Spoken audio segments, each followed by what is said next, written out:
से ही महादेव का मंदिर देखकर जिस दिन भक्त का सिर अपने आप झुकना प्रारंभ हो जाए, समझ लेना कि महादेव के मिलने में देरी नहीं।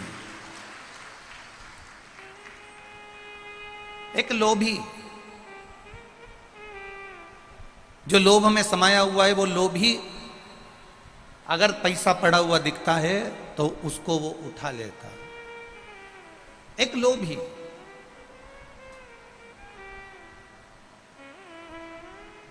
पड़े हुए पैसे को देखकर झुक जाता है, उठा लेता है।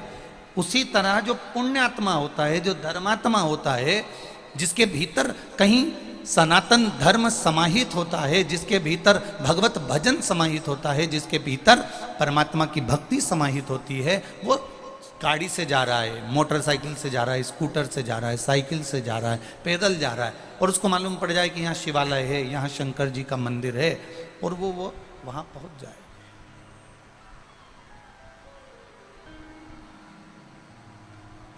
उसकी भक्ति, उसका विश्वास, उसकी दृढ़ता वहां बन जाए।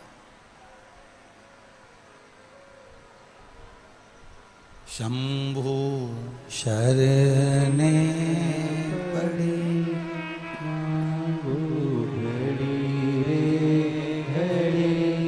दुख काटो दया करी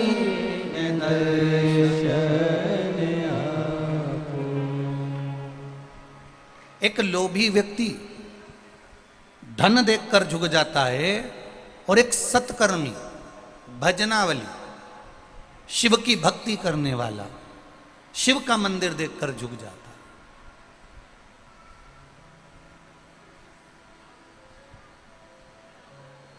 कई माताओं की आदत है, कई भाई लोगों की आदत है, 2-3 महीना मंदिर गए, 2-3 महीना शिव जी को जल चढ़ाया, 2-3 महीना शंकर जी का पशुपति व्रत कर लिया, 2-3 महीने शिव जी के मंदिर में झाड़ू लगा ली, 2-3 महीने शंकर जी के मंदिर में पोछा लगा लिया, 2-3 महीने मंदिर में गए, जल चढ़ाया, 2-3 महीने आरती में भी शामिल हो गए, 2-3 महीना शंकर जी का व्रत उपास भी कर लिया, 2-3 महीना प्रदोष का व्रत भी कर लिया, 2-3 महीना शिव जी की आराधना कर ली, और 3 महीने के बाद फिर आराधना बंद कर दी।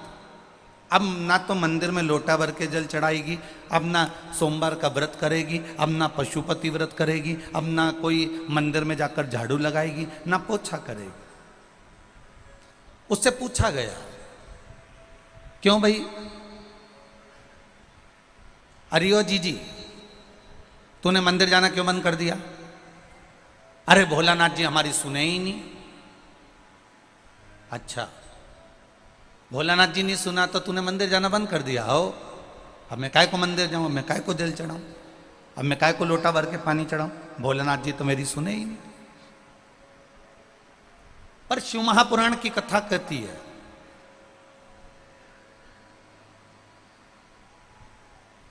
शिव महापुराण का चरित्र कह रहा है, शिव महापुराण की कथा कह रही है। शबरी ने, माता शबरी, माता हिल्या और विभीषण,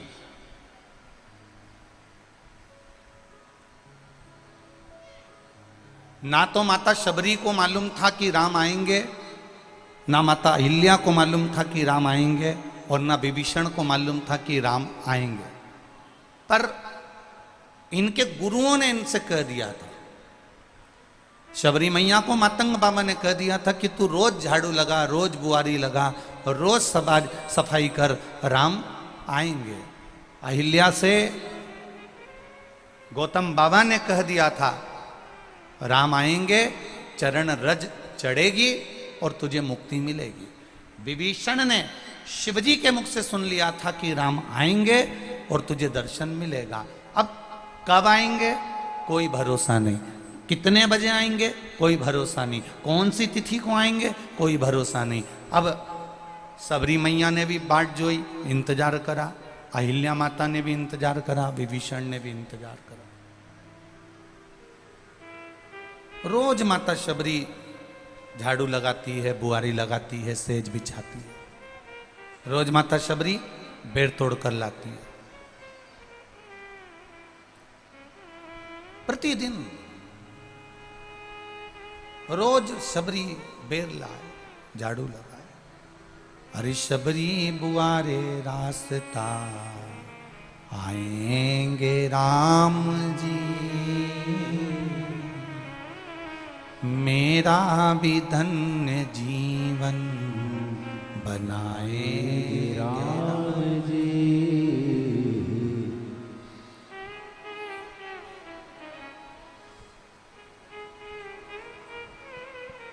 गई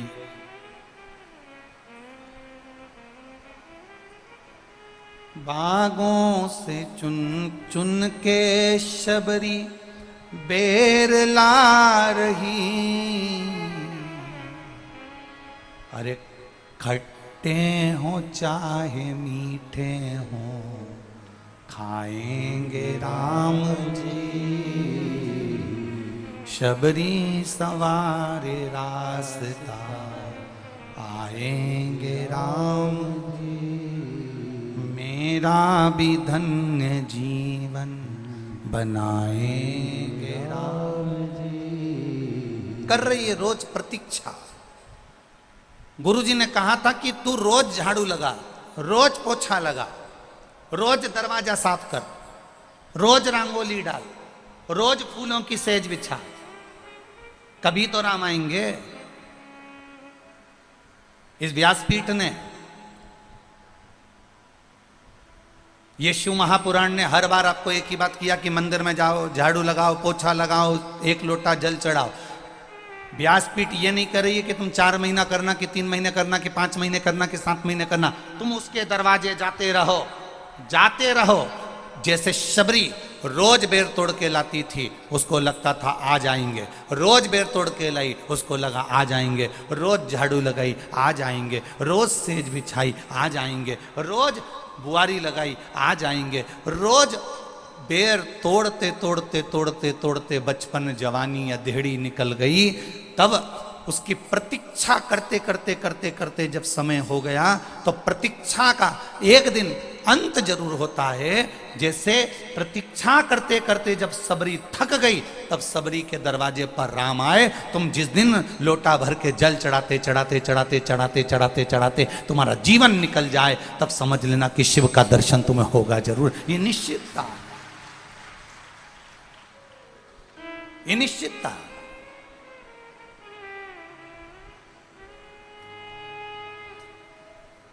अब करो भजन शंकर का,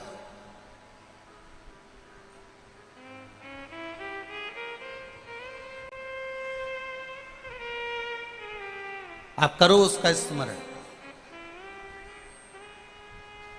और जब हम शिव भक्ति की ओर अग्रण्य हो जाएंगे, जब शंकर जी की भक्ति की ओर आगे बढ़ जाएंगे, शिव मिल जाएगा। शबरी मैया ने रोज बुआरी लगाई, प्रतीक्षा करते करते करते करते इंतजार करते करते समय बीत गया, राम जरूर आए। अहिल्या माता ने पत्थर के रूप में पड़ी रही, इंतजार करती रही, प्रतीक्षा करती रही, राम के चरण की रज जरूर मिल गई। और विभीषण इंतजार करता रहा, राम आएंगे। शिवजी के मुख से सुना है राम आएंगे, और विभीषण के दरवाजे पर राम पहुंचे। अर्थात शिव महापुराण की कथा कहती है, आपने अगर कोई नियम बनाया है, आपने अगर कोई नियम धारण करा है कि मैं रोज मंदिर जाऊंगी, तो तुम्हारे नियम को एक ना एक दिन पूरा करने के लिए, समापन करने के लिए, उस नियम का उद्यापन करने के लिए मेरा महादेव जरूर तुम्हारे सम्मुख में आकर खड़ा होगा। ये निश्चित था। आप करो, आप बनाओ नियम। एक पत्र आया है, देखिए।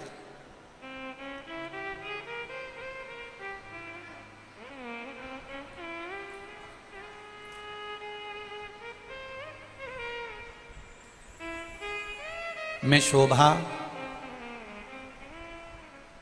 रतनलाल मायच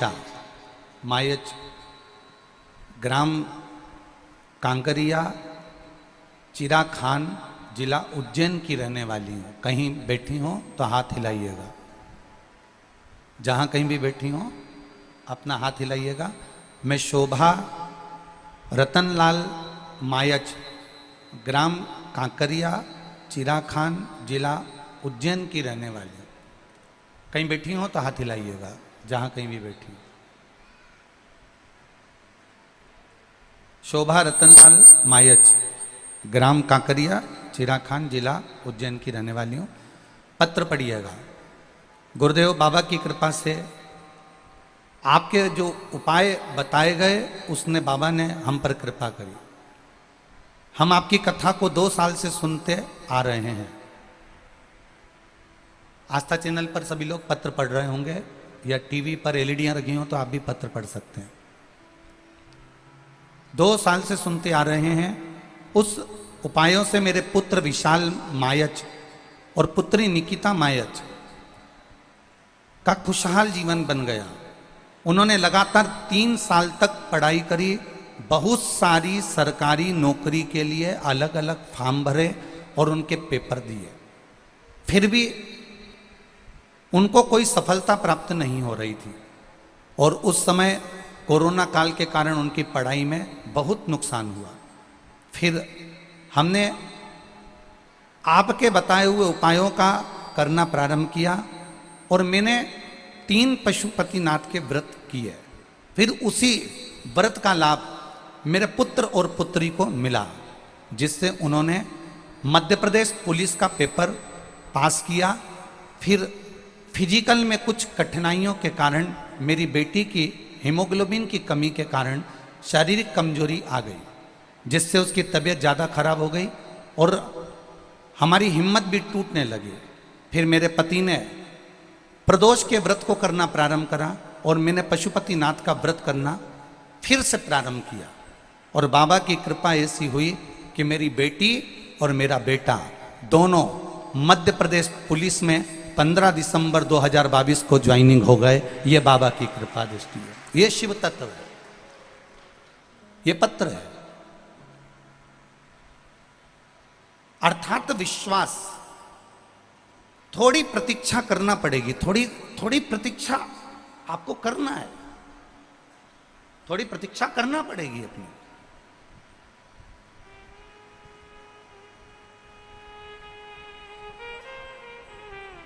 आज के लोग क्या चाहते हैं कि बस हमने 1 लोटा पानी चढ़ाया और बाबा हमारी सुन ले। आज की दुनिया के लोग तुरंत चमत्कार चाहिए।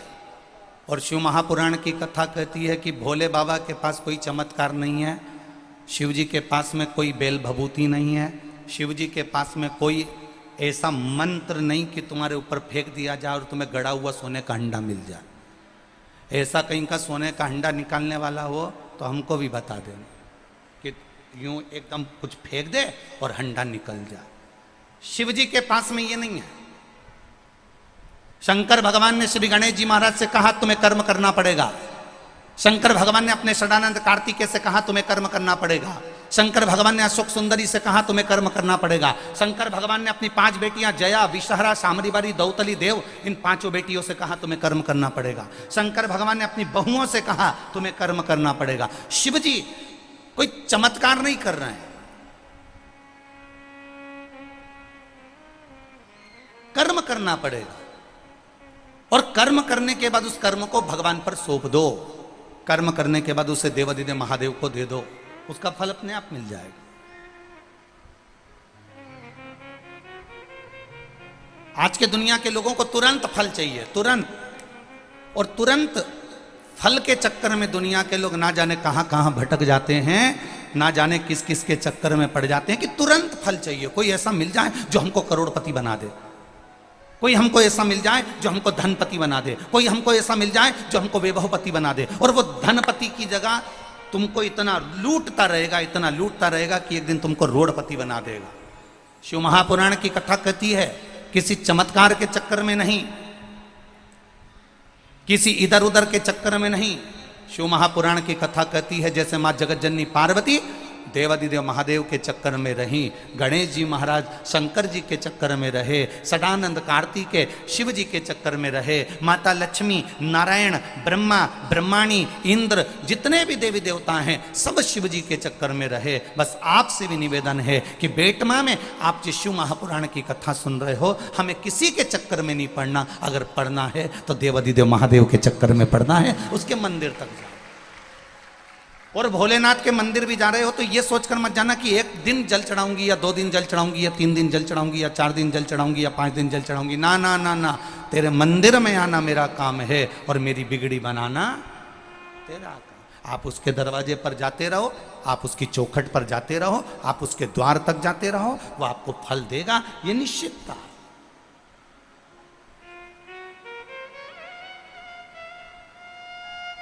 मैंने तेरे ही भरोसे, मैंने तेरे ही भरोसे, हवा बिच उड़ती जावांगी, बाबा डोर तो छड़ी कटड़ी जावांगी। आप उसके भरोसे पर रहो। एक पत्र में एक भाई ने अपनी बहन का पत्र लिखा है, देखिए।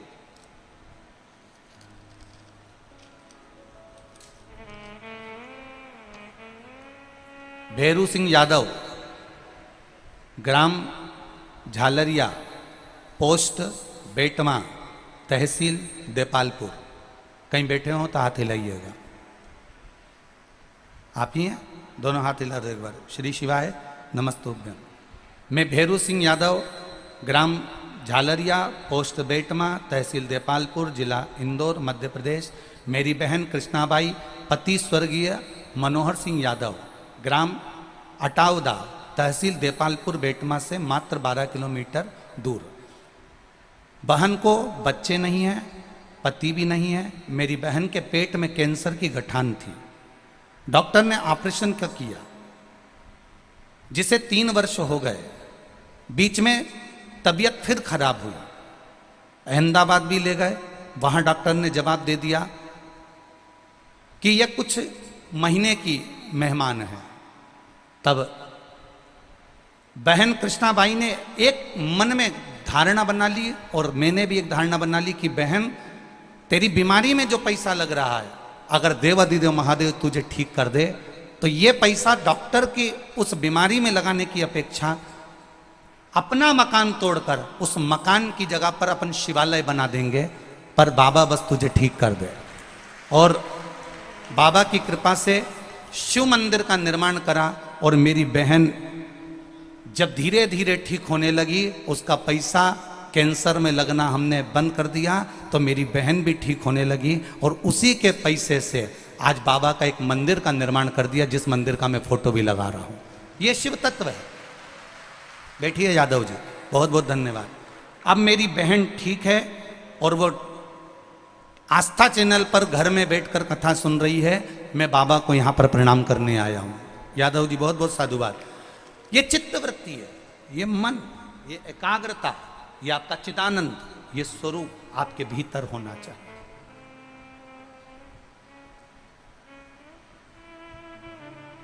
ये जितने लोग कथा को श्रवण करने के लिए आए हो, सियोर वाला महाराज आपको कुछ नहीं देगा और ना हमारी सामर्थ्यता है कि हम आपको कुछ दे दें। पर इतना याद जरूर रखना कि पंडाल में तुम जितने कदम चलकर कथा के इस पंडाल के अंदर आकर बैठे हो, जितने लोग आस्था चैनल पर और फेसबुक यूट्यूब पर कथा सुन रहे हो, जितने यहाँ बैठकर कथा सुन रहे हो, ये विश्वास रखना कि मेरा देवादिदेव महादेव तुम्हारी झोली खाली नहीं रखेगा, वो भरकर जरूर भेजेगा। निश्चितता।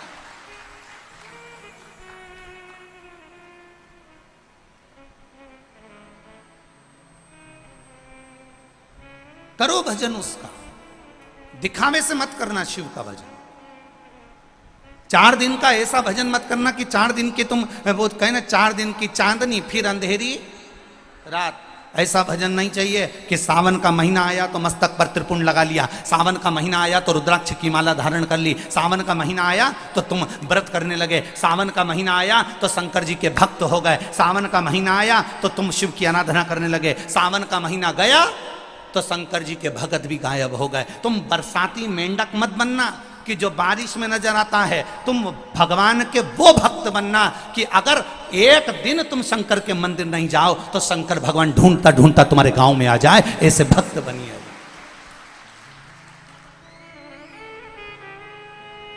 शिव के वो भक्त बनो, वो ढूंढता ढूंढता तुम्हारे दरवाजे पर पहुंचे।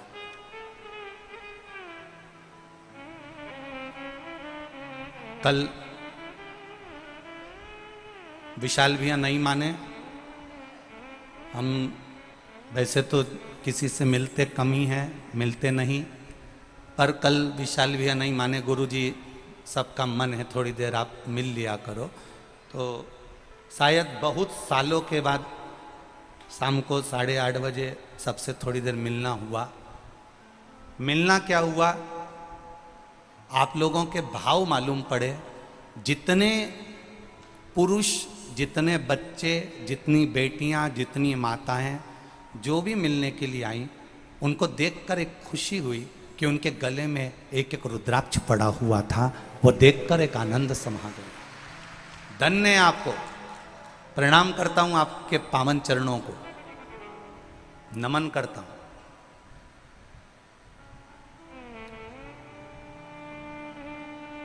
बिना तुलसी के मेरा नारायण, बिना तुलसी के मेरा कृष्ण, बिना तुलसी के मेरा राम, बिना तुलसी के मेरे राम जी महाराज, मेरे भगवान कृष्ण, मेरे नारायण बिना तुलसी के भोजन ग्रहण नहीं करते। उसी तरह बिना तुलसी की माला के और बिना रुद्राक्ष की माला के मेरे महादेव स्वीकार नहीं करते। ये निश्चित था। बिना तुलसी के भोजन के भगवान भोजन नहीं खाता। तुलसी का दल अगर थाली में नहीं है, भगवान उस भोजन को ग्रहण नहीं करेगा। उसी तरह जिस वैष्णव के गले में तुलसी की माला नहीं, उसे नारायण स्वीकार नहीं करता, और जिसके गले में रुद्राक्ष का एक मन का नहीं, उसे महादेव स्वीकार नहीं करता। उसके गले में एक रुद्राक्ष अगर विराजमान है, उसके गले में अगर एक रुद्राक्ष भी विराजमान है, तो ये समझ लेना कि तुम अकेले नहीं हो, तुम्हारे साथ में काल अधिपति महाकाल तुम्हारे कंठ में बैठकर सारी दुनिया का आनंद पा रहा है। तुम्हारे कंठ में विराजमान होकर वो सुख प्रदान कर रहा है, वो आनंदता दे रहा है।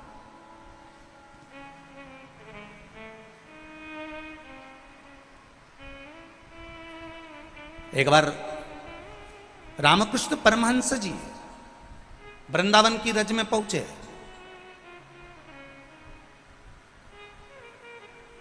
रामकृष्ण परमहंस जी वृंदावन की रज में पहुंच रहे हैं।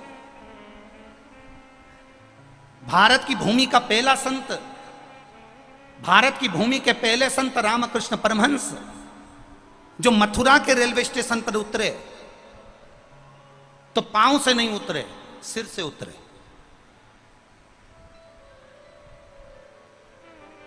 किसी ने पूछा रामकृष्ण परमहंस जी से, गुरुदेव मथुरा के रेलवे स्टेशन पर उतर रहे हो, पांव से उतरो, ट्रेन से सिर के बल उतरोगे तो गिर जाओगे।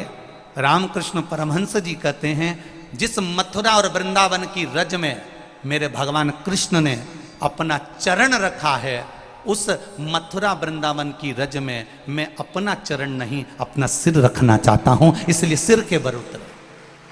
मथुरा के रेलवे स्टेशन पर रामकृष्ण परमहंस जी जब सिर के बल उतरे, स्वामी विवेकानंद भी देखकर आश्चर्य में पड़ गए। स्वामी विवेकानंद जी हाथ जोड़ लिए, रामकृष्ण परमहंस जी चले। चलने के बाद जैसे यमुना जी के घाट पर रामकृष्ण परमहंस जी पहुंचे, सारे जितने भी रामकृष्ण परमहंस जी के जितने शिष्य थे वो सारे की सारे खड़े हो गए। खड़े होकर उन्होंने एक विनती करी, रामकृष्ण परमहंस जी से एक विनती करी, गुरुदेव गुरुदेव। गुरुजी बोले, बोलो क्या बात है? हमें इतनी सी बात मालूम करना है गुरुजी। कौन सी बात? भगवान कृष्ण की बंसी में ऐसा क्या था कि आधी रात को भगवान कृष्ण बंसी बजाते थे और गोपियां सुध भूल जाती थीं, गोपियां अपना परिवार छोड़ देती थीं, गोपियां अपना घर छोड़ देती थी, गोपियां अपना कुटुंब छोड़ देती थीं और आधी रात को भगवान कृष्ण की बंसी की धुन पर दौड़कर आ जाती थी। आखिर भगवान की उस बंसी में ऐसा क्या था जो आधी रात को गोपियां दौड़ दौड़ के भगवान के पास आ जाती हैं? रामकृष्ण परमहंस जी ने कहा, अगर तुम्हें सुनना है कि उस बंसी में ऐसा क्या था कि गोपियां आधी रात को भगवान के पास आ जाती थी, यमुना जी के तट पर आ जाती थी, तो मैं रात को 3 बजे बताऊंगा कि भगवान की बंसी में ऐसा क्या था। कितनी बजे रात को? जम के बोलो जरा। 3 बजे रात को बताऊंगा। अब 3 बजे रात को भगवान की बंसी में ऐसा क्या था जो गोपियां दौड़कर आती थी? सुनने के लिए उनके शिष्य थे 100, उनके इस बात को सुनने के लिए आ गए 2-4 हजार। यमुना जी का पूरा घाट भरा गया। इतनी भीड़, इतनी भीड़, इतनी भीड़ कि अपार जन समुदाय हो गया। अब रामकृष्ण परमहंस जी 3 बजे नहीं आए, 3:30 बज गई, रामकृष्ण परमहंस जी नहीं आए। सुबह की 4 बज गई, रामकृष्ण परमहंस जी नहीं आए। 4:30 बज गई, रामकृष्ण परमहंस जी नहीं आए। 5 बज गई, तब रामकृष्ण परमहंस जी आए। और रामकृष्ण परमहंस जी जैसे ही आए तो सब ने मिलकर पूछा, गुरुदेव आपकी जरा सी बात सुनने के लिए हम पूरी रात से जग रहे हैं। गुरुदेव बताओ ना कि भगवान की बंसी में ऐसा क्या था जो गोपियां आधी रात को अपना घर छोड़कर आ जाती थी, गोपियां अपने परिवार को भूल जाती थी, ऐसा आपकी बंसी में, भगवान कृष्ण की बंसी में ऐसा क्या था? रामकृष्ण परमहंस जी ने हाथ जोड़कर कहा, अरे भक्तों, भगवान की बंसी में ऐसा क्या था वो तो मुझे नहीं मालूम, पर आज भी उनकी बंसी में दम है, इसलिए पूरी रात से आप लोग यहां बैठकर उस बंसी का गुणगान सुनना चाहते हैं। क्या है उनकी बंसी में? हमें नहीं मालूम, हम नहीं जानते, पर कुछ तो है, कुछ तो है उस बंसी में, इसलिए गोपियां भूल जाती थी। और इसलिए आप सब, अब कई लोग हमसे भी प्रश्न करते हैं कि आखिर ये सीहोर के रुद्राक्ष में ऐसा क्या है जो 20 लाख 22 लाख लोग पहुंच गए? तो हम भी उनसे कहते हैं कुछ तो होगा रुद्राक्ष में, नहीं तो ये 22 लाख अपना घर छोड़कर पहुंचते क्या? कुछ तो होगा। लिखा, एक ने पत्र में लिखा, फोटो देखिए पहले उस माता का, जिस माता के शरीर में लकवा था। रमेश राठौर, निवासी खेतड़िया, खतेड़िया है क्या है? खेतड़िया, खतेड़िया, जो भी होगा, सारंग जिला इंदौर, खतेड़िया सारंग जिला इंदौर। पत्र में उन्होंने अपनी धर्मपत्नी का फोटो लगाया है जिसको लकवा लगा। मेरी धर्मपत्नी जानाबाई को लकवे की बीमारी हो गई थी, वह मरने की कतार में मेरी धर्मपत्नी पहुंच गई थी। डॉक्टरों ने मेरी पत्नी को घर ले जाने को बोल दिया था क्योंकि शरीर काम करना बंद करा। मैंने सन 2020 से उसका इलाज डॉक्टरों से कराया, परंतु अच्छी नहीं हुई। उसके बाद पत्र जरूर पढ़ना आप लोग जो टीवी पर चल रहा होगा। उसके बाद सीहोर गया, वहाँ से रुद्राक्ष लेकर वहाँ से आया और भोले बाबा को नित्य जल में रुद्राक्ष को डुबोकर शिव जी को चढ़ा देता और मेरी पत्नी को उस पानी को पिला देता। बाबा की कृपा से मेरी पत्नी जो 2020 से लकवे में पड़ी थी वो एकदम ठीक हो गई, चलने लगी और मैं बाबा को यहाँ प्रणाम करने आया हूँ। आप ही ने लिखा है पत्र, दोनों हाथ ऐसे हिला दो एक बार। श्री शिवाय नमस्तुभ्यम। रमेश जी राठौर, हाँ एक बार हाथ हिला दीजिए। श्री शिवाय नमस्तुभ्यम। अब ठीक है वो, बस बाबा की कृपा। श्री शिवाय नमस्तुभ्यम। शिव तत्व में लोग पूछते हैं सीहोर के रुद्राक्ष में है क्या? हम कहते हमको भी नहीं मालूम क्या है, पर इतना जरूर है कि उस रुद्राक्ष में कुछ तो है जो पूरा ब्रह्मांड, पूरा भारत उस रुद्राक्ष से हिला हुआ है। केवल एक रुद्राक्ष, कहते हैं 5 रुपए का है, कोई कहता है 2 रुपए का है, कोई कहता है 10 रुपए का है। हम कहते हैं उसकी कोई कीमत नहीं है, वो तो बाबा के चरणों का केवल एक रज है, उस रज का ही मूल तत्व है और कुछ भी नहीं। क्या है उसमें? कई लोग कहते हैं शिव पुराण में क्या है, इतने लाखों लोग आ रहे हैं शिव पुराण सुनने के लिए, भरचक गर्मी पड़ रही है, इंदौर से गाड़ियां भरा भरा के आ रही हैं, ढेर देपालपुर, बेटमा, आसपास का पूरा क्षेत्र भरा पड़ा हुआ है। जितने बेटमा के लोग यहां कथा सुनने बैठे हैं, इन सबके घर में 5-5, 10-10 मेहमान पड़े बैठे हैं। पूछो इन बेटमा वालों से, उठाओ रही हाथ बेटमा वाली जितनी बैठी है, उठाओ जरा बेटमा वाले उन जितने बैठे हो। अब इनके जरा विचार करो, इनके घर में 8-8, 10-10 लोग भरे पड़े। तुम तो केवल कथा सुन रहे, इनकी बहुओं से पूछो, बापड़ियों से रोटी बनाई। 4 घंटा बहुएं सुखी रहती होंगी जब ये घर के मेहमान कथा में जाते होंगे, और सुस्ता के शाम की तैयारी करती होगी, कुकर चढ़ा दे, कुकर चढ़ा दे। क्यों? सब आने वाले हैं वापिस, कुकर चढ़ा, फिर तैयारी। और मालूम पड़े शनिवार रविवार बीच में पड़ी गया तो 10-20 हो रही नहीं, टपकी क्या और पड़ जा। अब किसी ने उन बहुओं से पूछा, बेटा कथा में नहीं गई? अब बहू भी बेचारी सिर पे पल्लू लग के बोली,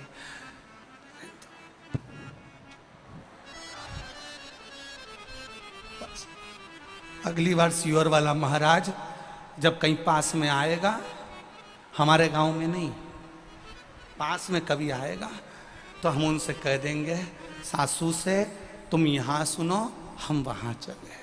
हम भी अब किसी के यहाँ मेहमानी करने जाएंगे, होंदे पास में कथा, 4 दिन 6 दिन 8 दिन आनंद। कौन किसके यहाँ आता है जीजियों? शादी भी होती है ना तो कोई मुंह दिखाने के लिए आता है, पर शिव महापुराण की कथा केवल एक ऐसी होती है जो मेहमान खुद फोन लगाकर बोलता है, मैं 4 दिन तुम्हारे यहाँ रहूंगा। कथा सुनना है। हम शादी में निमंत्रण देने जाते हैं, आना जीजी, आना फूफा जी, आना बुआ जी, आना काका जी, आना मौसी जी, आना मासा जी, आना जीजा जी, आना जीजी, हम पत्रिका दे देकर आते हैं। और इतने अहंकार में जो भी आता है शादी में ऐसा अप टू डेट बन के आता है, सारा काम हाथ में हाथ चाहिए। पर केवल शिव महापुराण के जितने भगत आपके घर में मेहमान के रूप में आते हैं, आधे से ज्यादा काम तो वही कर लेते हैं। अरे हम आए हैं केवल कथा सुनना है, आनंद लेना है, 7 दिन की भक्ति करना है, आनंद पाना है, इसके बाद चले जाना है। क्या करना है उसमें? क्या है शिव पुराण में? इस शिव महापुराण की कथा में है क्या? जो टीवी के सामने सुनते हैं तो कार्य हो जाता है, मोबाइल पर सुनते हैं तो कार्य हो जाता है, पंडाल में बैठकर सुनते हैं तो कार्य हो जाता है, शिवालय में जाके 1 लोटा जल चढ़ाते हैं तो कार्य हो जाता है, एक बेलपत्री शिव को चढ़ी हुई खाते हैं तो बीपी शुगर लेवल पर आ जाता है। आखिर इस पुराण में है क्या? ये तो हमको भी नहीं मालूम कि पुराण में है क्या, पर इतना जरूर जानते हैं, जिसने विश्वास महादेव पर कर लिया, रामचरितमानस में लिखा है, शंकर विश्वास रूपिणो, शिव पर जिसने विश्वास कर लिया उसको महादेव मिल गया, उसका कार्य सफल हो गया। शिव के मिलने से, शिव के प्राप्त करने से। किसी के यहाँ 19 साल में, किसी के यहाँ 15 साल में, किसी के यहाँ 8 साल में, किसी के 10 साल में, किसी के यहाँ 20 साल में संतान हो रही, किसी के 5 साल में, 6 साल में। और आप भी बेटमा के रहने वाले हो, आप भी जिस गांव से आए उस गांव में देखना, आपको सूचना मिली होगी। किसी ने कहा होगा मैंने पशुपति व्रत करा था, मुझे ये हुआ, मैंने पशुपति व्रत करा, मेरे को ये आनंद हुआ। क्या है ऐसा पशुपति व्रत? क्या सुख पाया? आनंद की एक लहर था, आनंद का एक सुख परमात्मा की शरणागति में है, उसके विश्वास, थोड़ी प्रतीक्षा में। शबरी अम्बा ने प्रतीक्षा करी, राम सामने आ गए। विभीषण ने प्रतीक्षा करी, राम सामने आ गए। माता अहिल्या ने प्रतीक्षा करी, राम सामने आ गए। आपसे भी निवेदन है, थोड़ी एकदम जल्दीबाजी मत करना कि मैंने अभी लोटा भर के जल चढ़ाया तो भगवान मेरी सुन लेगा, मैंने अभी जल चढ़ाया तो भगवान मेरी सुन लेगा। ना ना ना, थोड़ी प्रतीक्षा करना, उसके दरवाजे तक जाते रहना, उसकी कथा सुनते रहना। जब जब टीवी पर मिले तुरंत रिमोट से ढूंढना और सुनने का प्रयास करना। थोड़ा सा चित्त उसमें लगा कर रखना, रमा कर रखना, डूबे रहना उसके अंतर्गत। वो अपने आप आनंद की अनुभूति करा देगा अपने आप।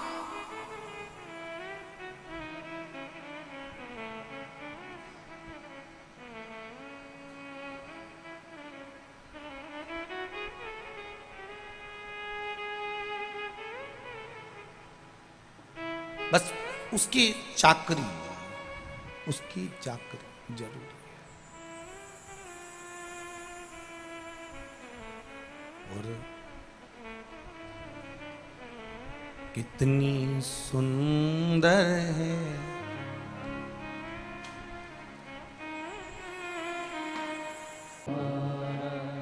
आज शनिवार की प्रदोष है।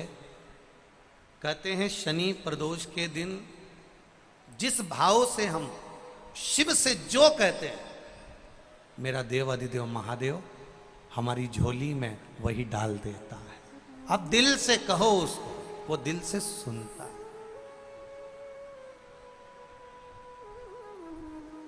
शिव का एक स्वरूप है दया, शिव का एक स्वरूप है प्रतीक्षा, शिव का एक स्वरूप है समर्पण। प्रतीक्षा का मतलब अभी आपको समझाया कि जितनी प्रतीक्षा कर सकते हो करो, होगा, समय आएगा, अच्छा होगा। समय लग सकता है, किसी किसी के फाइल अगर ज़्यादा मोटी होती है तो इसको छुपाने में, दबाने में समय लगता है। छोटी मोटी फाइल तो कहीं पे भी दबा दो चल जाए, पर मोटी सी फाइल कोई दबे तो किसी किसी का पूर्व का कर्म थोड़ा ज़्यादा हो सकता है, पाप कर्म ज़्यादा हो सकता है, तो छुपाने में समय लग सकता है। परंतु बाबा के यहाँ देर हो सकती है पर अंधेर नहीं हो सकती। लगे समय, होगा, आएगा समय, श्रेष्ठ आएगा, अच्छा आएगा। शिव पुराण कह रही है दया। मां पार्वती जी बैठी हैं शिलाखंड पर, बच्चे के रोने की आवाज आ रही है वापिस। पार्वती मैया बेलपत्री के पत्ती की माला बना रही हैं, मंदार के फूल लगा रही हैं, शमी के पत्ते लगा रही हैं। कल आपको कथा में कहा था किन किन चीज में सुई का प्रयोग नहीं होता। ये सुई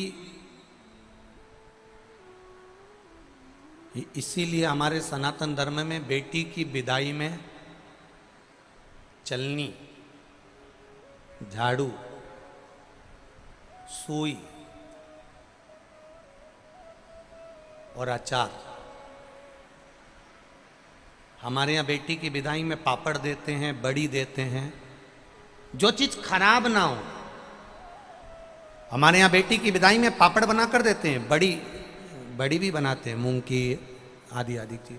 पर कुछ चीजें हमारे यहाँ बेटी की विदाई में नहीं जाती महाराज। एक सुई, दूसरी जम के बोलो जरा, झाड़ू, तीसरी चलनी और चौथी अचार की बरनी। ये चीजें नहीं।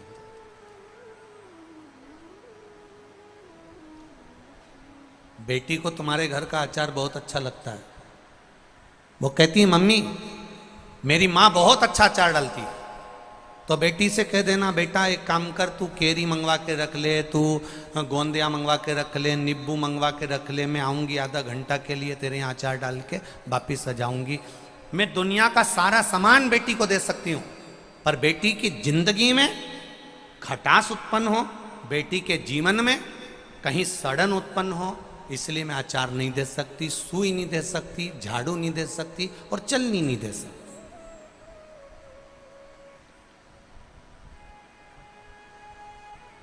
ना जाने कौन कौन तुमको अकल दे देता है संक्रांति के टाइम पर। जब मकर संक्रांति आती है ना, तब माताएं 13 चीजें बांटती है। इधर बेटमा साइड बांटते कि नहीं बांटते? अरे बोलो, जम के बोलो। बांटते हैं। तो किसी पुराण में ये लिखा था कि आटा छानने की चलनी वो 13 चीज में बांट देना। पर माताओं में ना जाना कहां से वो लेकर आ गई कि मैं तो अब की बार 13 चीज में चलनी बांटूंगी। कौन ने कहा ये बांटने का?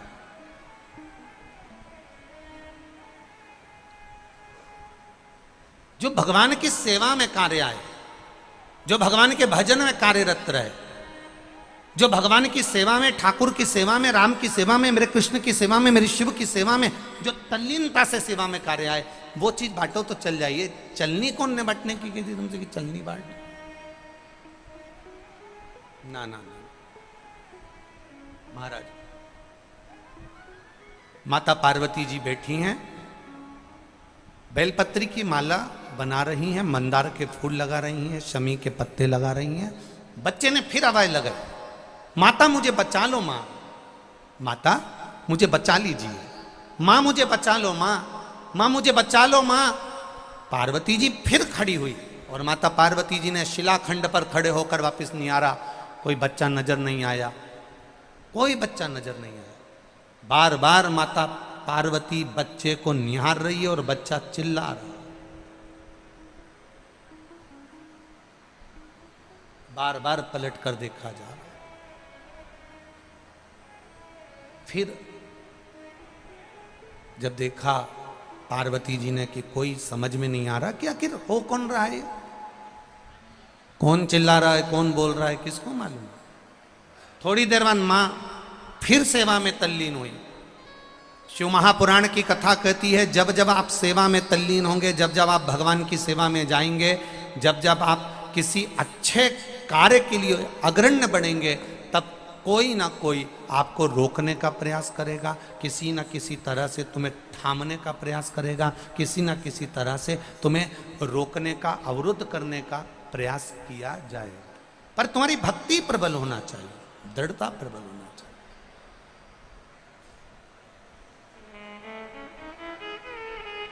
भक्ति की प्रबलता। मैंने तेरे ही भरोसे से बाबा, तेरे ही भरोसे हवा बिच उड़ती जावांगी, बाबा डोर हटो छड़ी ना में कटी जावांगी, भोले मैं तेरी पतंग, शंभू मैं तेरी पतंग। शिव कथा कह रही है। बच्चे ने फिर चिल्लाया और बच्चा जैसे ही चिल्लाया, अब की बार मां ने देख लिया। अभी तक मां देख रही थी पर्वत पर, अभी तक मां देख रही थी भूमि पर अब मां ने देखा कि एक जलाशय में एक मगर एक बच्चे को पकड़ने के लिए घाट पर आ रहा है। एक मगर, एक घड़ियाल, एक बच्चा सोया हुआ है, उसको पकड़ने के लिए घाट पर आ रहा है। छोटा सा बच्चा है। अब मां से रहा नहीं गया, मां से रहा नहीं गया। जैसे ही वो छोटा सा बच्चा चिल्लाया, पार्वती मैया पर्वत पे से कूद कर, जिस शिला पर माता पार्वती जी बैठी थी उस पे से कूद कर मां तुरंत मां उस शिला से कूदी और कूद कर जलाशय के पास में मेरी माता पहुंच गई। अब जैसे ही जलाशय के पास मेरी मां पहुंची और माता ने देखा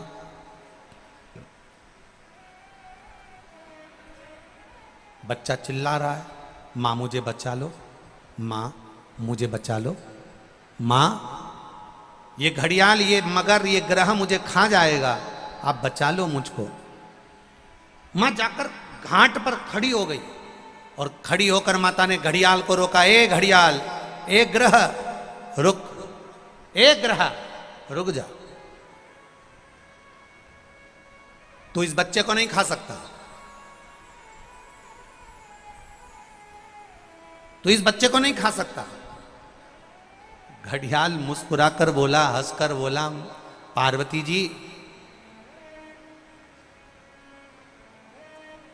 इस सरोवर पर दिन के तीसरे पहर में जो भी मुझे मिलेगा वो मेरा भोजन होगा, ये मुझे वर प्राप्त है।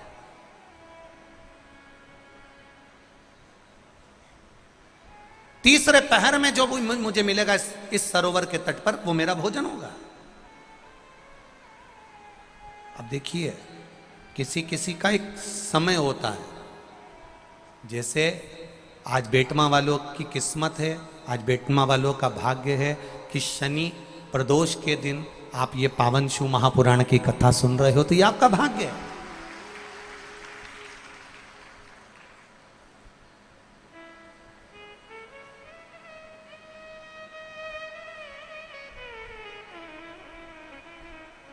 ये आपका भाग्य है, ये आपका सौभाग्य है। कुछ किस्मत में लिखा होता है, कुछ भाग्य में लिखा होता है।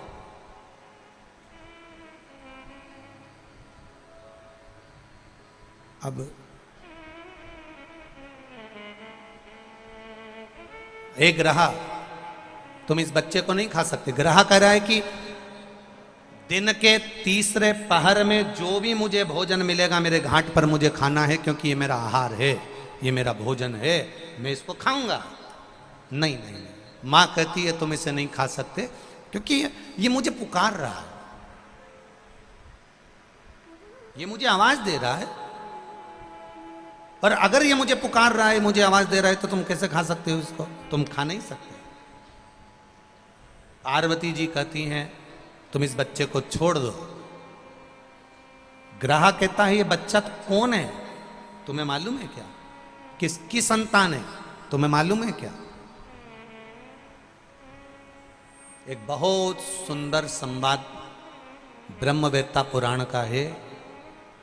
आज शनि प्रदोष के दिन आप लोगों को थोड़ा स्मरण में ला दूं। किसी भी चीज का उद्यापन करो,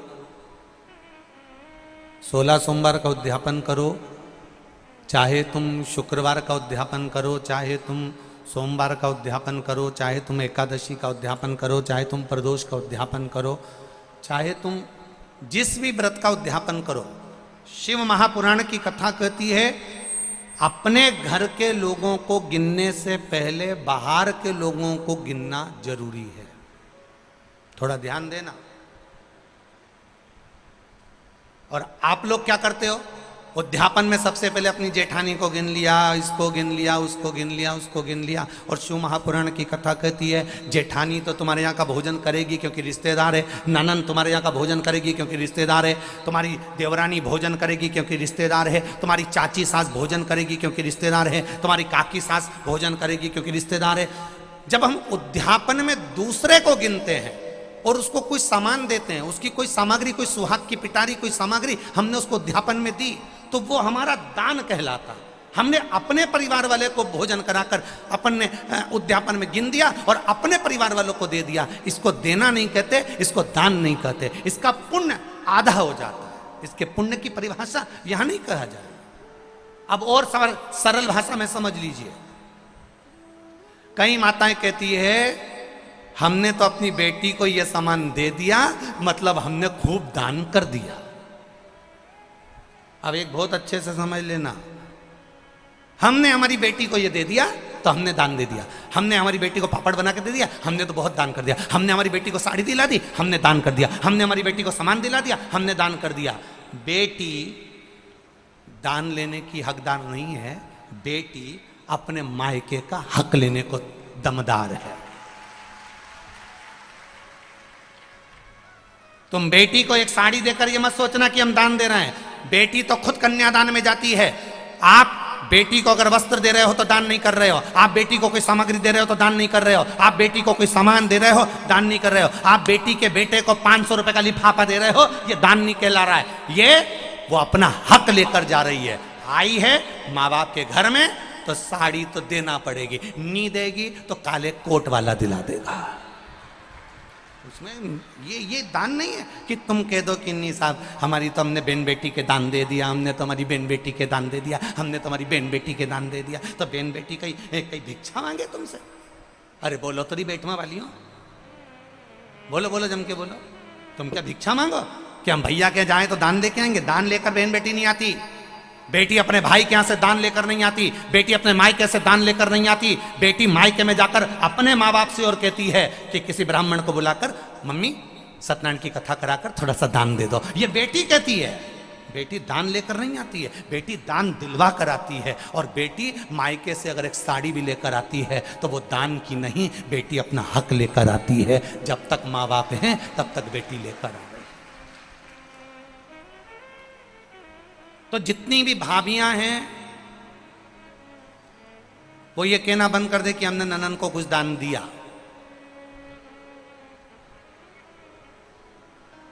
दान नहीं, हम जानते हैं तुम अगली बार हमें बेटवा नहीं बुलाओगे इस बात के लिए, भले मत बुलाओ, पर जो रीत की बात है, यहाँ शिव महापुराण की कथा कह रही है, यहाँ शंकर जी का संवाद कह रहा है कि पार्वती जी कह रही हैं कि ग्रह कह रहा है पार्वती जी से, इससे तुम्हारी कोई रिश्तेदारी है? ये बच्चा कौन है तुम पहचानती हो? इसके माँ बाप को जानती हो? इसकी रिश्तेदारी पहचानती हो? इस बच्चे को क्यों बचाना चाहती हो? इस बच्चे को मुझे खाने क्यों नहीं देना चाहती? पार्वती जी कहती हैं अगर मेरी संतान होती तो मैं छोड़ देती, पर ये ना जाने कौन है, किसका पुत्र है, उसने मुझे पुकारा है, इसलिए मैं इसको बचाना चाहती हूं।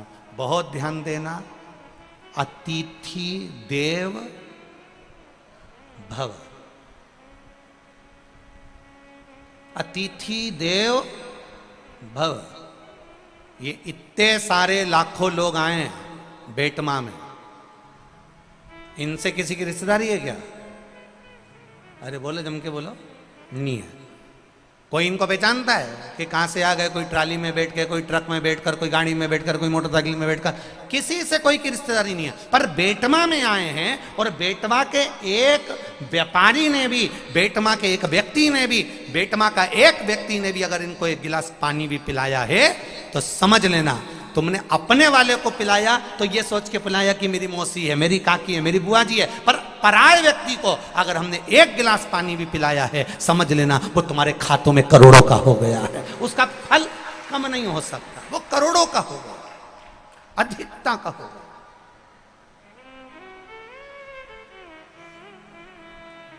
आज ये विशाल पटेल जी कथा करवा रहे हैं, विधायक जी कथा करवा रहे हैं, ये कथा चाहते तो छोटे रूप में करा देते कि मेरे घर का व्यक्ति सुन लेगा, परिवार का। ना ना ना ना, उन्होंने कथा करवाई संपूर्ण क्षेत्रवासियों के लिए कि पूरा देपालपुर क्षेत्र का एक एक बच्चा भले कथा में आए ना आए, आस्था चैनल पर सुने, चाहे फेसबुक पर सुने, चाहे पंडाल में बैठकर सुने।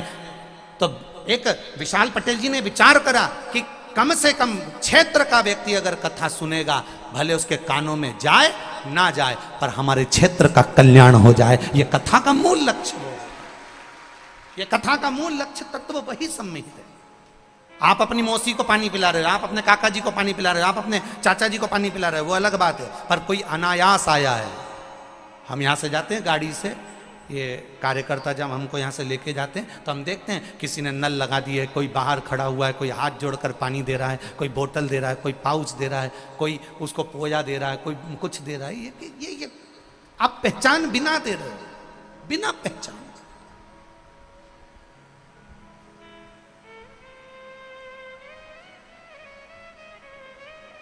मिल रहा है उसको। पार्वती जी से ग्रह ने कहा ये आपका कोई रिश्तेदार लगता है क्या? नहीं नहीं, मेरा रिश्तेदार नहीं।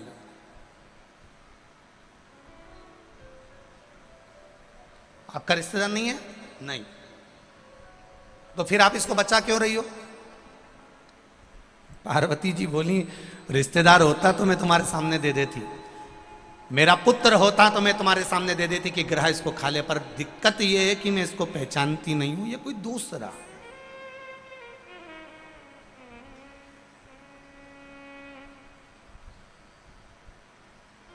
ये दूसरा है। ये उसी में का हाल है। एक महिला ड्राइविंग लाइसेंस बनवाने के लिए गई, गाड़ी चलाना सीख गई और ड्राइविंग लाइसेंस बनवाने गई। तो जो मैनेजर था, ऑफिसर था, उसने महिला से पूछा, एक तरफ तुम्हारा भाई है, एक तरफ तुम्हारा पड़ोसी है,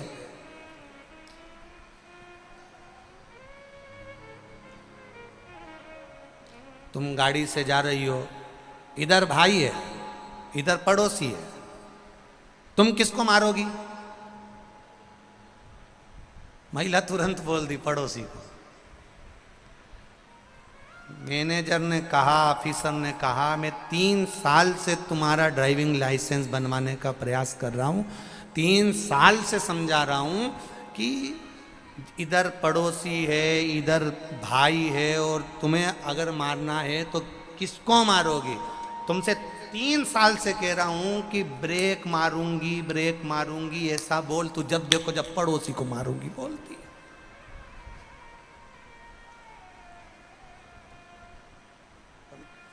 व्यक्ति का, आधे व्यक्ति का उद्धार तो इसीलिए नहीं हो पा रहा क्योंकि वो दूसरों को देख देख के जले जा रहा। पड़ोसी के यहाँ ट्रैक्टर आ गया दूसरे नंबर का, इसने रोटी खाना छोड़ दी। ये उसी में कहा है, जैसे एक बुढ़िया के सामने से कपास की गाड़ी निकल कर गई, ढेर कपास बढ़ा और कपास की गाड़ी निकल कर जा रही है। अब बुढ़िया ने सोचा, इतना सारा कपास कितने का बिकेगा, कितना पैसा आएगा, कितना धन आएगा। बुढ़िया सोच सोच के बीमार पड़ गई और नीचे टपक गई, बेहोश, चक्कर खा के नीचे। घर के लोग आए, उसको उठा के अंदर ले गए, सबने पानी का छींटा दिया, उठ ही नहीं रही। सब चिल्लाने लगे, रोने लगे, बहुएं धाड़ धाड़ के रोने लगी, बेटे रोने लगे। डॉक्टर ने भी आकर देखा तो इसकी तो सांस नहीं चल रही, सब रो रहे हैं, सब चिल्ला रहे हैं। सामने वाली अम्मा को मालूम पड़ा, जो इसके पास में बैठती थी, उसने आते से ही पूछा, क्या हुआ? बस बैठी थी अम्मा बाहर ओटले पर, दरवाजे पर, सामने से कपास की गाड़ी निकल कर गई और अम्मा बस थोड़ी देर बाद चक्कर खा के गिर गई। इतने में सामने वाली आंटी ने कहा, सामने वाली अम्मा बोली, तुम चिंता मत करो, अभी उठ के बैठती है, मैं अपनी सहेली को अच्छे से जानती हूँ, तुम रुको, तुम सब ऐसी कैसी रोना, मैं अभी बाहर जाती हूँ, अब भी आऊंगी। और जैसे ही वो अम्मा बाहर गई और आते से दौड़ कर बोली, जी जी, जो तेरे सामने से कपास की गाड़ी गई थी ना, उसमें आग लग गई। जी जी उठ के बैठ गई तुरंत, एकदम तैयार, और तुरंत पल्लू लेके बोली, सही में। डॉक्टर भी आश्चर्य में पड़ गया, इसको कौन सी दवाई दी? कुछ नहीं, दूसरे को देख देख के जले जा रही, जले जा रही, जले जा रही, जले जा रही। 4 व्हीलर गाड़ी कैसे आ गई, बंगला कैसे बन गया, इतनी जोरदार जमीन में फसल कैसे आ गई, बहू इतनी अच्छी कैसे आ गई, सब इसका कहना मान के चले। इतनी जोरदार बहू आई, और बहू भी आई ने के यहाँ छोरा भी हुई गया, अब तो और मरी गई। और ऊपर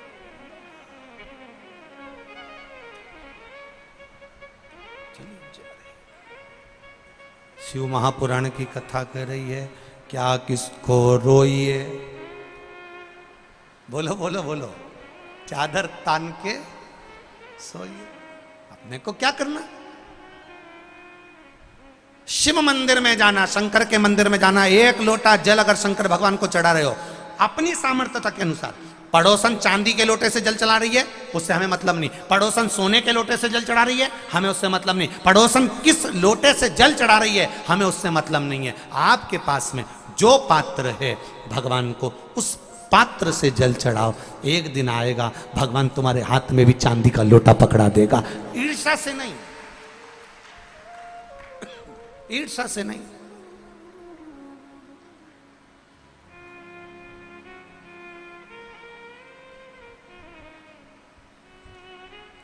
हमारी आदत है, हम शिव जी के मंदिर में जाते जाते भी हम थाली देख लेते हैं, इसकी पूजन की थाली में इतना सामान रखा है, मेरी थाली में तो कुछ है ही नहीं। अभी अभी थोड़े दिन बाद ये होली हो जाने, तो वो एक माता जी की पूजन होगी, शीतला माता की।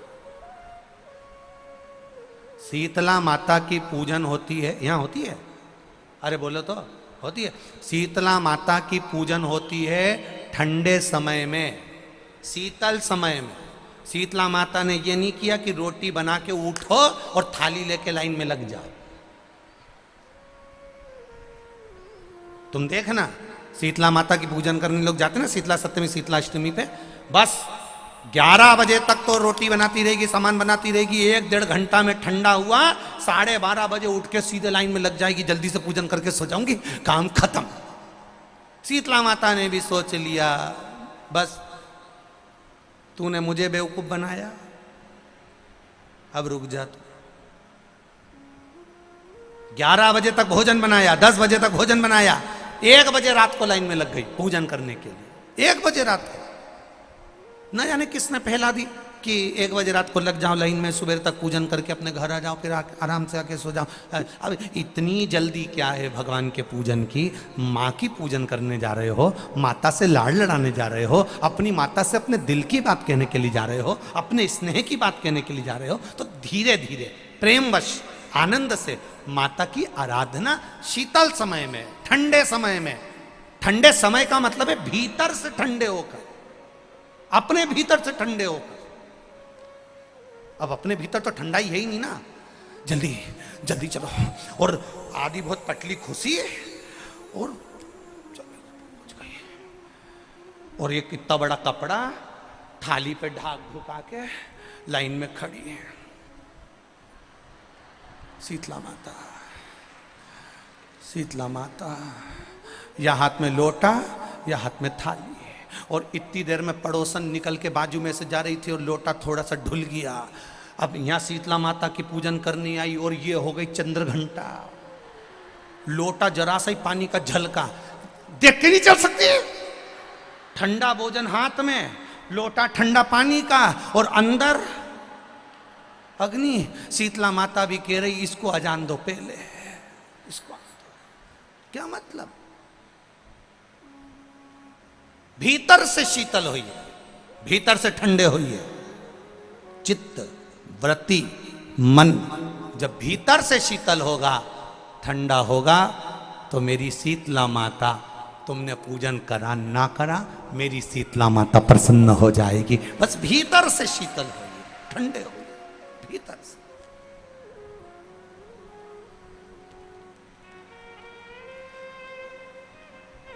मां ग्रह कह रहा है, मगर कह रहा है, घड़ियाल कह रहा है, आप इसको बचाना क्यों चाहती हो? आपका क्या रिश्तेदार लगता है? आपका क्या पहचान वाला है? आपका क्या परिचित है? नहीं।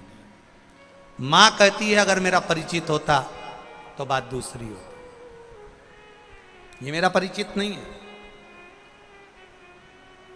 तो फिर मां कहती है इसने मुझे पुकारा है, और माता कहकर पुकारा है। पार्वती जी का ये संवाद अपनी जिंदगी में उतार कर रखिएगा। पार्वती माता ने ग्रह को, ब्रह्मवेत्ता पुराण में एक बात कही है कि पार्वती जी ग्रह को कह रही है, मगर को कह रही है कि शंकर भगवान को, देव अधिदेव महादेव को, और मुझे, संसार का कोई जीव माता और पिता कहकर अगर पुकारता है, तो पार्वती जी कहती है शिव और पार्वती उसके सामने जाकर खड़े हो ही जाते हैं। ये निश्चितता है। उसने पुकारा, ठीक है।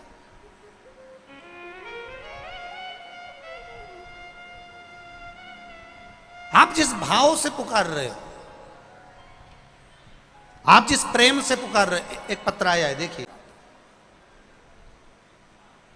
और जब विश्वास जागृत हो जाए, भरोसा प्रबल हो जाए, तो वो सुख है। क्या ये आपके माता पार्वती जी ग्रह कह रहे हैं कि यह बच्चा आपका पहचान वाला है? नहीं नहीं नहीं, माता पार्वती कहती मेरा पहचान वाला नहीं है, पर बचाना मेरा फर्ज है। जो पार्वती मैया कर रही है, देव अधिदेव महादेव को पिता मान लेता है। इसलिए आपने शिव महापुराण की कथा में सुना होगा, कभी भी सीहोर कुबेरेश्वर धाम पर आओ तो कुबेरेश्वर धाम पर यह मानकर आना कि आप अपने मायके जा रही हो, शिव पिता मानकर आना। और जो शंकर को पिता मानकर आ जाता है तो वो बेटी को खाली नहीं भेजता, झोली भर कर भेज देता है, वो खाली नहीं भेजता। एक श्रेष्ठता के सुख के साथ आई, एक आनंदता के साथ आई।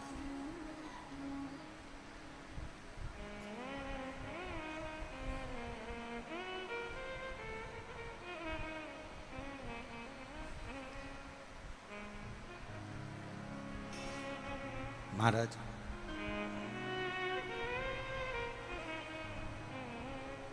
बस उसके द्वार पहुंचे, प्रार्थना करी, विनय करी, निवेदन करा, वो सुख मिला, आनंद पाया।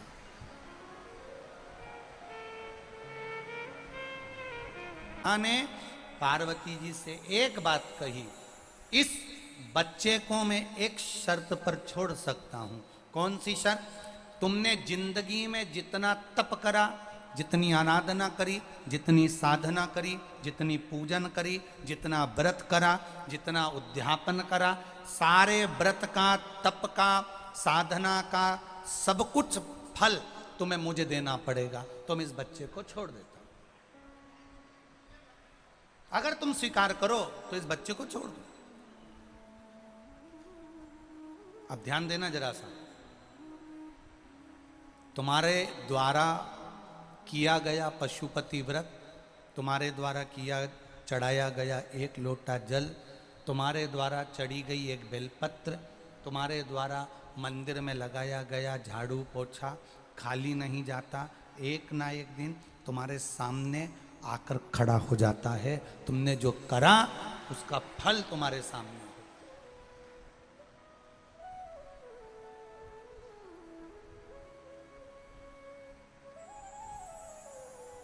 जो तुमने करा उसका फल मिलेगा।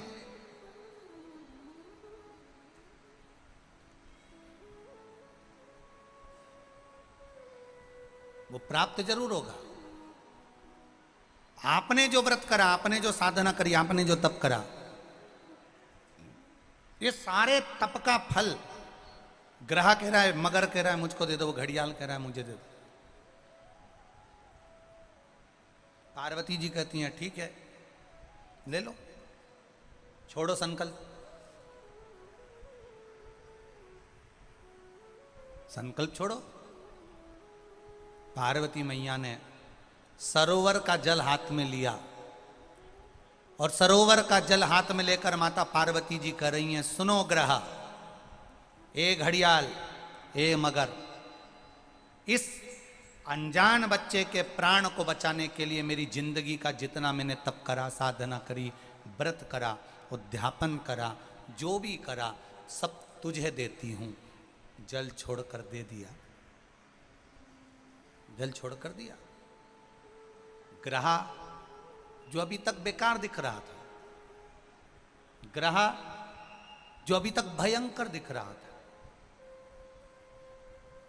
जैसे ही पार्वती जी का तप साधना का बल उस ग्रह को मिला, मिलते से ही वो ग्रह चमकने लगा, एकदम सुंदर हो गया।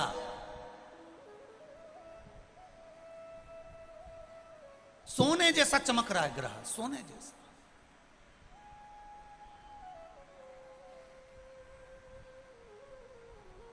भाई क्रीम की चमक 15 दिन, 20 दिन, 6 महीना, 8 महीना रहती है, पर अच्छे कर्म की चमक जिंदगी भर मरते दम तक रहती है। अच्छे कर्म की चमक। फिर कहेंगे एक बार, मत बुरे कर्म कर बंदे वरना पछताएगा, भगवान की आंखों से तू बच नहीं पाएगा, तू बच नहीं पाएगा। अरे ओ अज्ञानी, मत करना, तेरे कर्म का फल भी तू ही पाएगा, जैसा किया तूने तेरे आगे आएगा। मत बुरे कर्म कर बंदे वरना पछताएगा, भगवान की आंखों से तू बच नहीं पाएगा, तू बच नहीं पाएगा। शिव कथा कर रहे,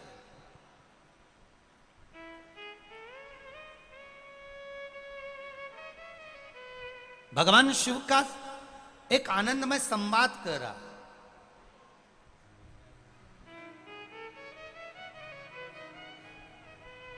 पार्वती जी ने दे दिया अपना तब्बल, ग्रह चमकने लगा, मगर चमक गया, सुंदर हो गया, एकदम सोने जैसा चमक रहा था मगर।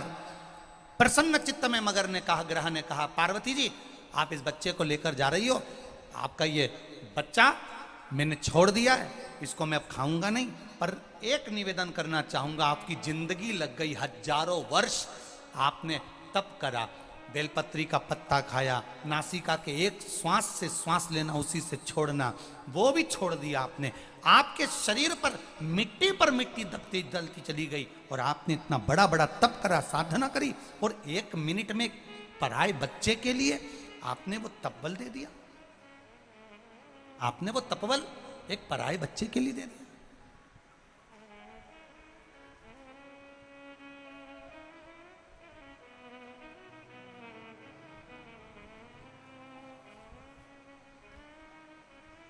धन्य है पार्वती मैया, मेरा निवेदन स्वीकार करिए पार्वती माता,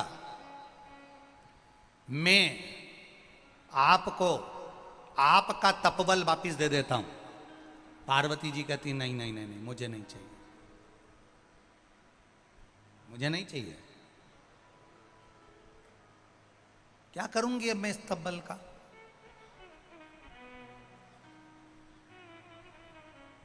आप अपने पास रखो, करूंगी क्या मैं तपबल का? पार्वती जी हजारों वर्ष का तप है तुम्हारा, जिस तप के बल पर तुम्हें देवादिदेव महादेव मिले हैं, जिस तप के बल पर महादेव ने तुम्हें वर्ण किया है, जिस तप के बल पर भगवान शिव ने तुम्हें अपना बनाया है, यह हजारों वर्ष का तप है, हजारों वर्ष का।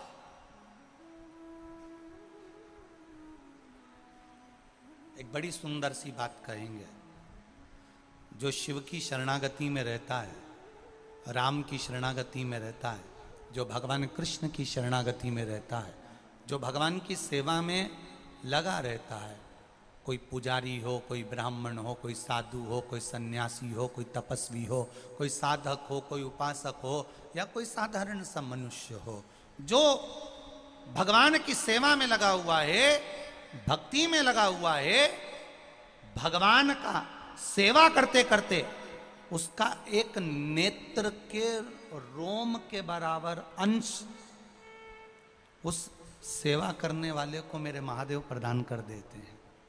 सेवा करने वाले, तुम देखना,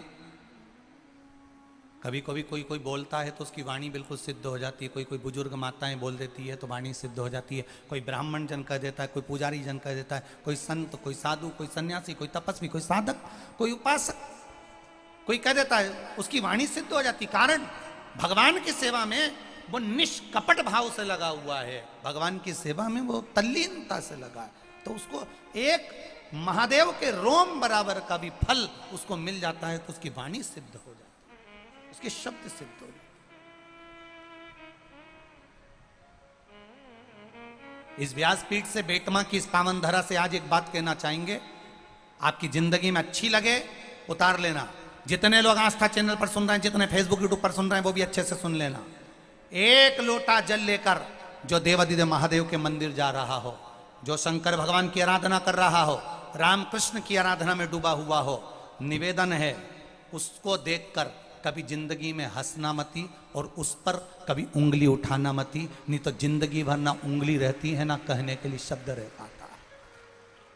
जो नारी, जो बच्चा, जो पुरुष, जो बच्चा युवान हो, बूढ़ा हो, जवान हो किसी अवस्था का हो, नारी हो पुरुष हो, ब्राह्मण हो क्षत्रिय हो वैश्य हो शूद्र हो, जिस वर्ण का हो, अगर वो शिव की आराधना में लगा है, शंकर के मंदिर में रोज जा रहा है, प्रतिदिन शिवालय में जाकर सेवा कर रहा है, भले झाड़ू लगाए पोछा लगाए, एक लोटा जल चढ़ाए, चाहे बेलपत्री रखे, चाहे निर्माल्य को लेकर विसर्जन कर आए, कुछ भी, अगर वो शिवालय में जा रहा है, शंकर की गुणगान गा रहा है, शंकर की आराधना कर रहा है, शिव महापुराण कथा सुन रहा है, शिव की अर्चना में लगा है, जिंदगी में कभी उस पर ना तो उंगली उठाना ना कभी अपशब्द कहना, क्योंकि शिव के भक्त कभी पलट कर जवाब नहीं देते, पर शिव के भक्त का जवाब वो महाकाल राजा कालाधिपति समय के अनुसार दे ही देता है, वो देता है। शिव का भक्त कभी जवाब नहीं देता, शंकर कालाधिपति त्रिकालदर्शी कैलाशी स्वयं देता है। जिस घर में माता पिता रहते हैं, उस घर में बच्चे अगर झगड़ते भी हैं ना, तो सबसे ज्यादा डांट लगाने वाले माता पिता होते हैं। बच्चे आपस में डांट नहीं लगाते, बहुएं आपस में डांट नहीं लगाती, पति देवर आपस में डांट नहीं लगाते। घर के बुजुर्ग बैठे हैं तो कह देते हैं अभी हम जिंदा हैं, क्या बड़बड़ कर रहे हो, चुपचाप बैठो, हम बैठे हैं ना, निर्णय हम देंगे, काम हम करेंगे। ब्रह्मा ब्रह्म लोक में रहते हैं, भगवान विष्णु वैकुंठ लोक में रहते हैं, मृत्यु लोक का देवाधिदेव है महादेव। शंकर भगवान कहते हैं तुम्हारा बाप बैठा है, पिता बैठा है, जवाब मैं दूंगा, तुम्हें देने की जरूरत नहीं, जवाब मेरा महादेव देता है, जवाब मेरा शिव देता है। तुम तो श्रृंगार करके शिव के मंदिर जाओ, लोटा भर के जल चढ़ाओ, श्री शिवाय नमस्तुभ्यम गाओ, भगवान की भक्ति में डूबते जाओ। जवाब देने की जवाबदारी उसकी है, आपको नहीं देना है। भक्त को जवाब नहीं देना है, उस काल अधिपति जिसने काल बनाया, समय बनाया, समय की सुई बनाई, तिथि बनाई, वार बनाई, इसलिए उसको महाकाल कहते हैं। वो महाकाल जब आएगा समय पर जवाब देकर जाएगा, आपको नहीं। पार्वती जी आप ये वापिस ले लो पुण्य, पार्वती जी कहती है पुण्य वापिस नहीं लूंगी, इस बच्चे को मैंने बचा लिया बहुत है। उसी बच्चे में से देवाधिदेव महादेव प्रकट हो गए, शंकर भगवान प्रकट हो गए, और शिव जी ने आकर कहा पार्वती मैंने तो तेरी परीक्षा ली थी, क्या तू दया कर सकती है, क्या तू श्रद्धा रख सकती है, क्या तू अपना पुण्य दे सकती है, बस उसको देखना था। शिव जी कहते पार्वती वापिस ले ले, पार्वती कहती नहीं मैंने महादेव को दे दिया और क्या चाहिए। वक्त पड़ने पर अगर तुम्हारे मोहल्ले में, तुम्हारे नगर में, तुम्हारे क्षेत्र में कोई बीमार भी पड़ा है, तुम्हारे पास अगर कोई रुद्राक्ष है सीहोर का, तो सीहोर का रुद्राक्ष ले भैया, ले जाओ जरा पानी पिला देना। अगर है बच जाए, बाबा की कृपा हो जाए, उससे बढ़कर सुख और क्या चाहिए। अपना पुण्य सामने आ जाए, उससे बढ़कर सुख और क्या चाहिए। भगवान शिव महापुराण की कथा कह रही है, भगवान शंकर कुंदकेश्वर महादेव के रूप में प्रकट होते हैं। भगवान